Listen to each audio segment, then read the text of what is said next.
حدثنا الحميدي عبد الله بن الزبير قال حدثنا سفيان قال حدثنا يحيى بن سعيد الأنصاري قال أخبرني محمد بن إبراهيم التيمي أنه سمع علقمة بن وقاص الليثي يقول سمعت عمر بن الخطاب رضي الله عنه على المنبر قال سمعت رسول الله صلى الله عليه وسلم يقول إنما الأعمال بالنيات وإنما لكل امرئ ما نوى فمن كانت هجرته إلى دنيا يصيبها أو إلى امرأة ينكحها فهجرته إلى ما هاجر إليه.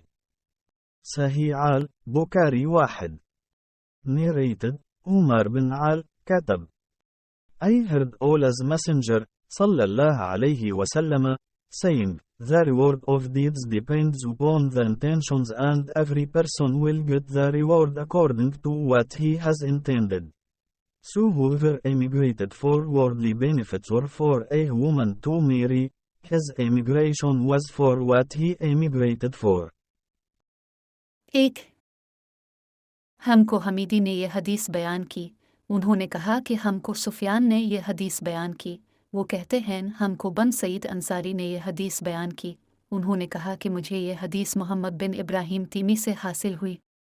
उन्होंने इस हदीस को अलक़मा बन वकास से सुना। उनका बयान है कि मैंने मस्जिद नबवी में मिंबर रसूल सल्लल्लाहु अलैहि वसल्लम पर हज़रत उमर बिन ख़िताब रज़ी अल्लाह अन्हु की ज़बान से सुना।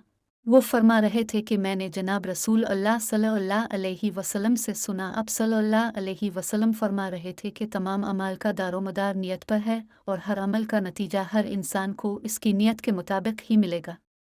बस जिसकी हिजरत तर्क वतन दौलत दुनिया हासिल करने के लिए हो या किसी औरत से शादी की गरज हो, बस इसकी हिजरत इन्हीं चीज़ों के लिए होगी जिनके हासिल करने की नीयत से इसने हिजरत की है।